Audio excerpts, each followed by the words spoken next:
But we're going to move on in a sec. But how many opportunities is this guy going to get? Because to me, he's proven each team that he went to, he has not been able to do anything. He has not been able to live up to that expectation that media has put on him, that the fans have put on him, and that basic fans of the NFL has placed on him. So how the hell does Baker Mayfield continue to get jobs after job after job when he's not playing good football? To me, he's just the Johnny Manziel that's continuing to get blessed with more and more opportunities. Yes, sir. What's up, everybody? Welcome back to The Run with me, Manny Wilson, all the way from Detroit to Chicago to your speakers and headphones. And this is the best sports podcast there is. So I greatly appreciate you tuning in, man. Whether you're listening to me on Spotify, iPodcast, iHeartRadio, you're watching on YouTube, or you decided to go to therunusa.com.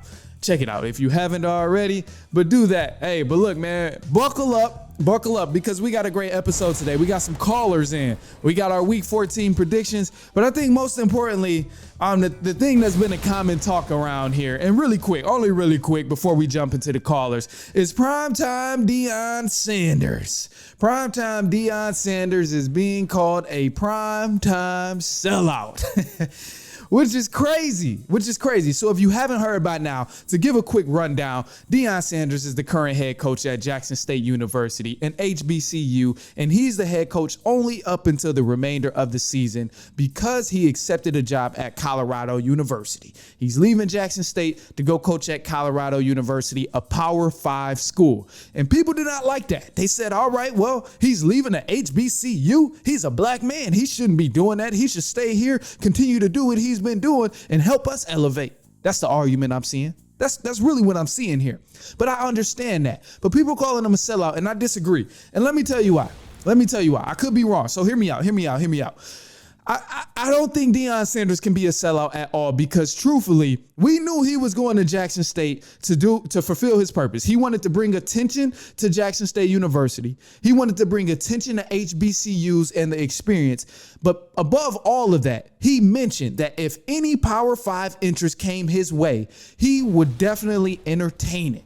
And then if you factor in the factor that he could have went anywhere else in the country to establish himself as a head coach, but he chose to go to a HBCU, one that he wanted to shed light on, one that he wanted to shed attention to for the football program. How does this make him a sellout? How? I don't understand it because it doesn't add up at all. And people are talking about the money thing, but I don't think it's a money thing. I think it's levels to it, which I'll explain in a second. And then another thing is this sort of thing happens all the time. When coaches leave, go to another university, this happens all the time. So it's only getting a lot of attention right now because it's Deion Sanders. How many coaches have we seen over the past 5 years jump from one university to another, jump from a smaller university to another, jump to a different position at a university to a higher position at a university? We've seen it happen far too often. And because this is Deion Sanders, and he's a black man who is coaching at an HBCU and helping that HBCU, bringing attention, bringing the media, bringing celebrities, bringing wins, people look as if he owes it to the HBCU, Jackson State University, to stay there and fulfill his due diligence as he already did in this one season. And that's the part I don't like. I feel like it's a sense of entitlement because he's a black man that no, he has to stay here and coach. He should be a damn ashamed of himself if he goes somewhere and try and looks for a better opportunity for his personal career and to try and gain respect on all levels of coaching the national college football scene instead of staying only in the SWAC conference that has a limited light on how good of a head coach he can be and the respect that he can receive. Because there's so many coaches. There's great coaches that in the HBCU world out there, but we don't talk about it because it's not on a national scale. Grambling has one of the most winningest football coaches ever. But we don't talk about it at all because it's in that SWAC conference. It's on the HBCU level. So I understand what Deion Sanders is thinking. He's not a damn sellout at all. I understand it. And as a football player and as somebody who's played football on multiple levels, Deion Sanders, and analyzed football on multiple levels, Deion Sanders, he understands that a player who's thriving at one talent may not always thrive at the highest talent. And that's the same exact thing with coaching right now. So I get it. But again, going back to what I mentioned about levels, it's levels to it.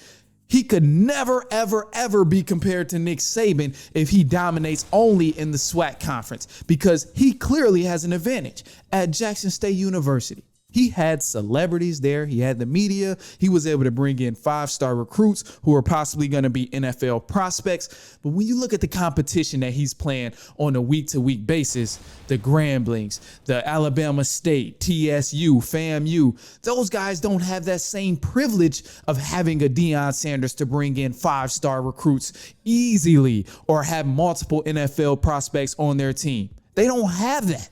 So it's hard to say, oh yeah, well, Deion Sanders, he's one of the greatest coaches because he's dominating on this level where he clearly has an advantage, versus where Nick Saban and Dabo Swinney are playing against top 5 recruits every week. They're playing against NFL prospects every week. So you can't tell me that, yeah, in this SWAC conference, oh, the levels and the tiers are the same. It doesn't matter. He should have stayed there. He can still be respected, when they don't have as many top tier talent guys, or I don't want to use that word, when they don't have as many top NFL prospects or top 5-star recruits as these SEC schools do, as these Big Ten teams do, as these ACC teams do. When they don't have the same amount of talent in the recruiting that these other schools do, it's very hard to say this guy can be just as respected. So I'm just saying, he ain't no damn sellout. It's obnoxious to say he's a sellout, and I think this ultimately just derives, again, because he's a black man, people feel entitled that he has to stay there and do more for the university that he's already done, and that's not necessarily true. So no, if you ask me, Deion Sanders ain't no damn sellout. But look, we ain't gonna keep running on it. We got more to tap into. We got some callers to tap into. We got week 14 predictions to tap into. So let's do it. We're going to take a quick break and we're going to jump into it, man. Hey, feel free to leave a voicemail at any time. If you heard something I said in that last take and you ain't really like it, you wasn't really feeling it, or you just want to throw your opinion on it, go ahead, leave a call in. Call 219-413-9405. Again, that's 219-413-9405. Give us a call at any time. Share your opinion. Leave a voicemail, and we'll play it back later on next week. So go ahead. We're going to take a quick break, and then we'll be right back with our voicemail callers and Week 14 predictions. All right, let's go ahead and jump into it, man. As I mentioned, we have some callers that did call in on a voicemail. So let's play it back and hear what they're talking about. Let's do it. Here's the first one. What's good, Manny? It's your boy, Boots. What's the deal, Boots? Here with a couple of hot takes. What's good? Warriors struggle, man. It's plenty. They can't play no defense no more. You know, Luka getting 40. You got role players getting 20. Like, it's a recipe for disaster. You let role players go off for a 20-piece and a star player going for a 40? Yeah, that's kind of sick. Man. But, yeah, also they need that spark off the bench, man. Jordan Poole got to start hitting, man. That's what happened in the playoffs. That's how they won the ring. Okay. You know, dog came off the bench tripping, but we ain't been getting that same trip this year. You know what I mean? But we'll leave it at that. And like I said, preseason, I'm going to need you to run that voicemail back from preseason hot takes. I said them Kansas City boys is going all the way, and I'm still standing 10 toes behind that. Pat Mahomes going to be Super Bowl MVP, league MVP. It's that year, man. Everybody doubted us because we lost Tyreek and Tyrann. You know what I'm saying? But shoot, boy. Told y'all, boy. That's all I can say, man. I ain't going to say too much, but hey. You crazy, Boots. You crazy. All right, you know what? I'll give you some respect. Let me give you some respect. First off, let me go in order. Because you mentioned a couple different things. You talked about the Warriors, and then you talked about the Chiefs. So I'm gonna break it into two. Start off with the Warriors. With the Warriors, I absolutely agree with you. I think defense is a huge reason of why they've been struggling so far. But also, I can't blame it all on defense and Jordan Poole, because that's true. So I'm not disagreeing, but that is very true. He is a pivotal reason too, because they need that bench spark. But the key thing that I've noticed with the Warriors anytime I sit down and watch one of the games is the turnovers that they have. They're turning the ball over in so many key possessions and key moments of the game. It's really hurting them when it comes down to the wire. So I'm saying that the turnovers are what's killing them. And then I noticed too, it was a few weeks back, but when they played against Utah, the Golden State Warriors had 27 turnovers in the game. Like, how the hell do you expect to win any type of ball game with 27 turnovers? So I think that's another that's just kind of reiterating my point of turnovers is also a key thing, because it don't matter how many points Steph score, how many points Clay score, or even if Draymond Green is knocking down shots for that game. None of that matters if you're giving the ball up 27 times, 17 times, 18 times, or 8 times in key possessions of the game. So turnovers is a huge factor of what I've noticed with the Warriors. Obviously, yes, it's their defense that they need to step up as well, but ultimately coming down to the turnovers that I'm witnessing. So that's that. That's the Warriors. And then now you mentioned the Chiefs too. You mentioned the Chiefs. Let me give you an applause. Let me give you an applause. Boots, that was great. That was great. You did. You mentioned. You said it very, very early. You said it from the jump. I'm going to have to find this clip somewhere and play it, because you definitely said it from the jump about the Chiefs going back to the Super Bowl. You said Mahomes was going to still be nice. I agree with that part. I just didn't have enough confidence to think that the Chiefs were actually going to go back to the Super Bowl. But here's why. Because truthfully, bro, I know you're a fan of the Chiefs, so it's a little bit different for you to, just have that faith in your team. That's what you're supposed to do. But as someone who's not really a deep, down-to-earth fan with the Kansas City Chiefs and only likes a particular player in Pat Mahomes and Travis Kelce, I couldn't give that to them that early, because the competition in the league was supposed to be at an all-time high.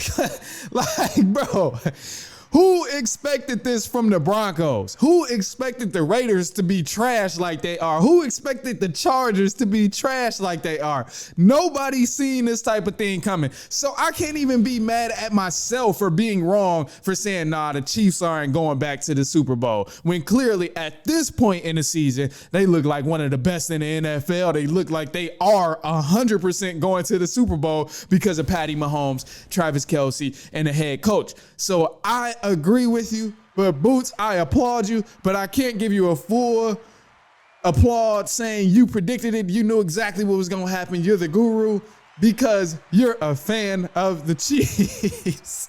That's kind of bold to discredit you, but I'm sorry, bro. I'm sorry. I can't give that to you, man. We expected the competition to be way too high all season.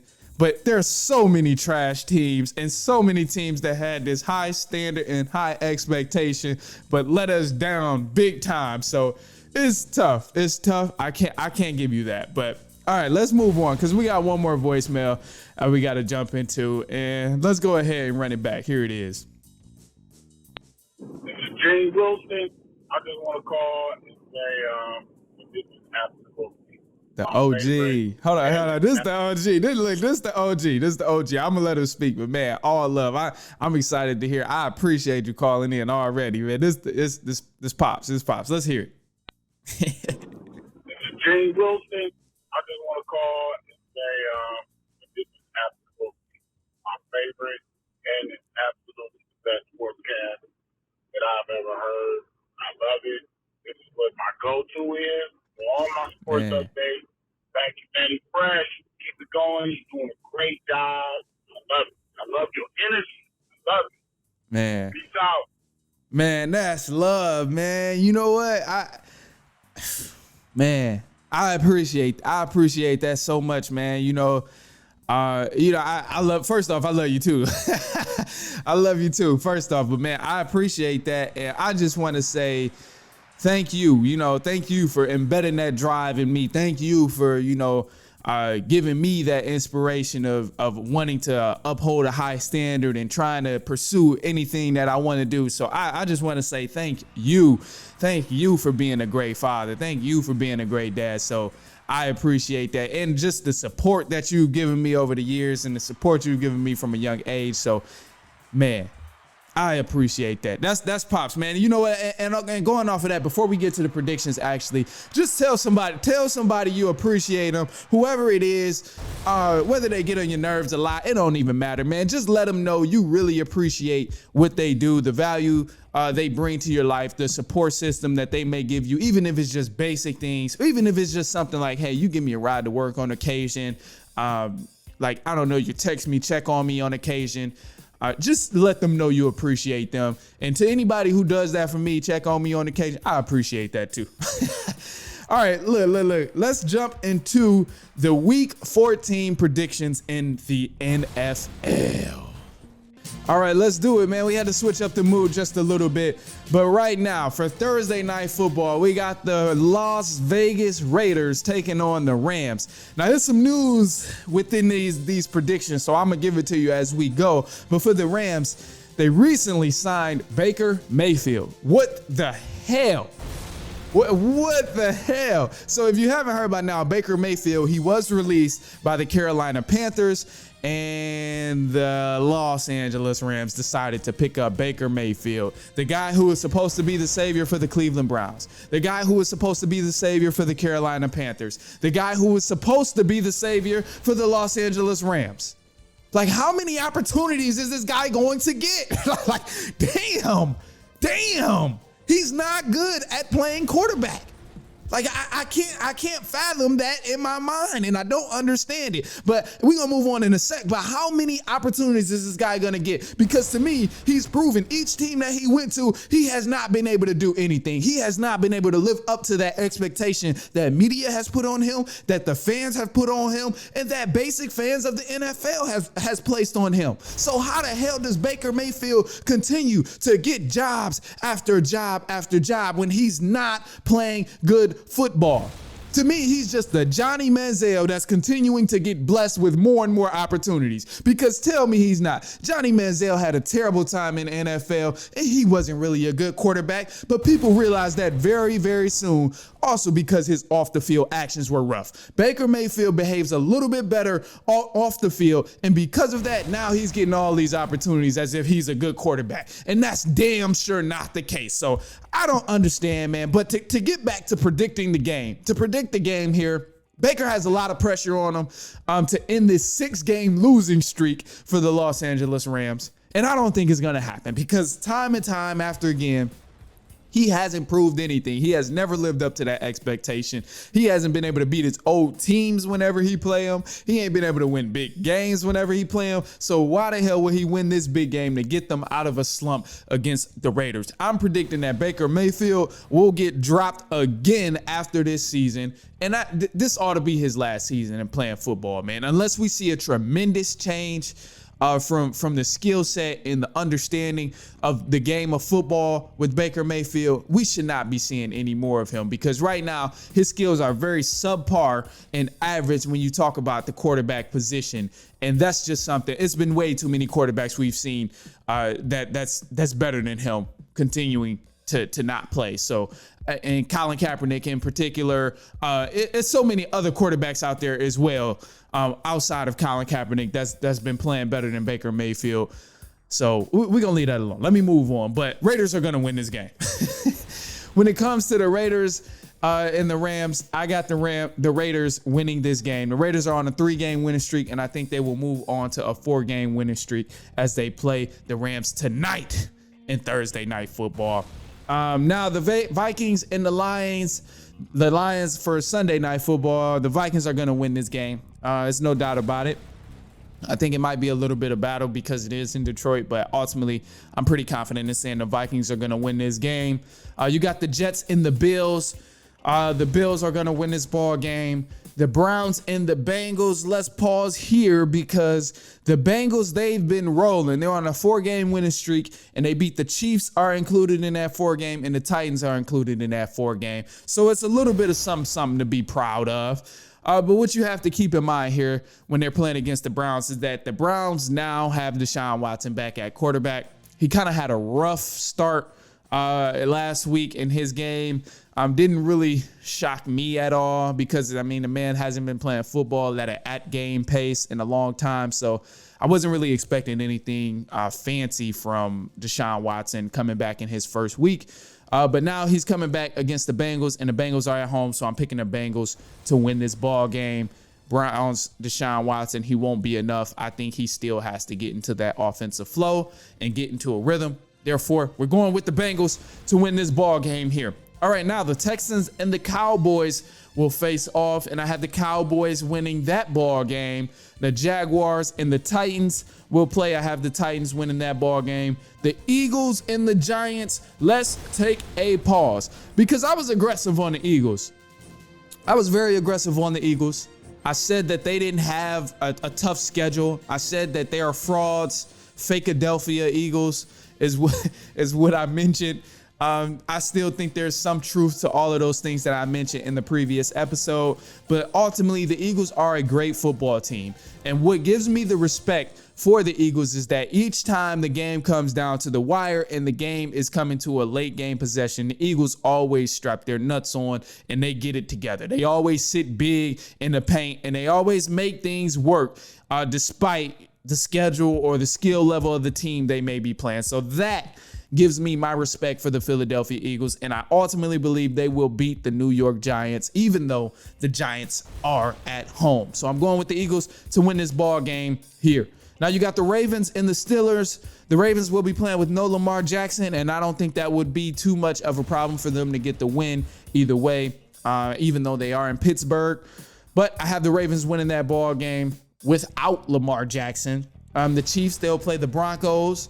There's no question in my mind that the Chiefs will not win this game. I said that backwards. Yeah, you get what I'm saying. The Chiefs gonna win this damn game. They playing against the Broncos. They playing against Mr. High Knees and Russell Wilson.